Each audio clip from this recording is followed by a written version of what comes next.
Josue. Ang paghahanda sa pag-agaw ng Kanaan. Unang kabanata.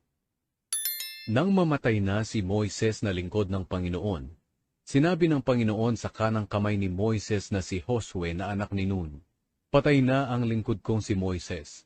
Kaya ngayon maghanda kayo, ikaw at ang lahat ng Israelita, sa pagtawid sa ilog ng Hordan, papunta sa lupaing ibibigay ko sa inyo. Ayon sa ipinangako ko kay Moises, ibibigay ko sa inyo ang lahat ng lupaing mararating ninyo. Ito ang magiging teritoryo nyo, mula sa disyerto sa timog hanggang sa kabundukan ng Lebanon sa hilaga, at mula sa malaking ilog ng Euphrates sa silangan, hanggang sa dagat ng Mediteraneo sa kanluran, at ang lupain ng mga Heteo. Walang makakatalo sa iyo, habang ikaw ay nabubuhay. Sasamahan kita gaya ng pagsama ko kay Moises. Hindi kita iiwan o kaya'y pababayaan. Magpakatatag ka at magpakatapang. Dahil ikaw ang mamumuno sa mga taong ito, para ang kini ng lupaing ipinangako ko sa mga ninuno nila.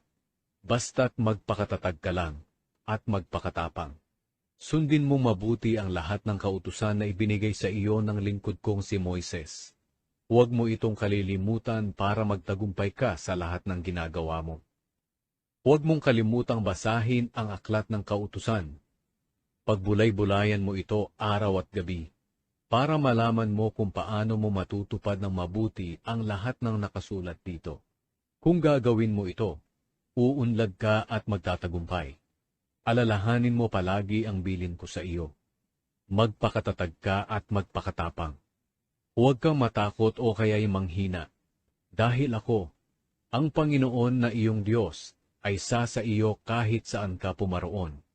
Kaya inutusan ni Josue ang mga pinuno ng Israel. Libutin ninyo ang kampo at sabihin ninyo sa mga tao na maghanda sila ng mga pagkain nila. Dahil sa 3 araw mula ngayon, tatawid tayo sa ilog ng Hordan, para ang kini ng lupaing ibinigay sa atin ng Panginoon na ating Diyos. At sinabi ni Josue sa mga lahi ni Ruben, Gad, at sa kalahating lahi ni Manase, alalahanin niyo ang sinabi sa inyo ni Moises na lingkod ng Panginoon. Sinabi niya na bibigyan kayo ng Panginoon na inyong Diyos ng lugar na matitirahan na may kapahingahan.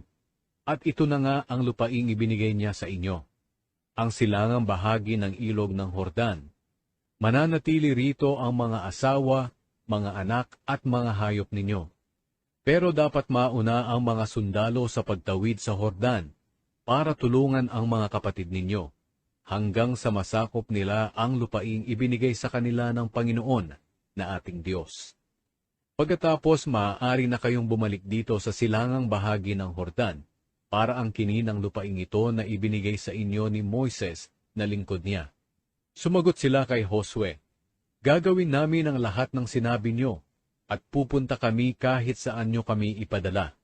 Susunod kami sa inyo, gaya ng pagsunod namin kay Moises. Samahan nawa kayo ng Panginoon na inyong Diyos, gaya ng pagsama niya kay Moises. Papatayin ang sino mang lalabag sa pamumuno at utos ninyo. Kaya magpakatatag po kayo, at magpakatapang.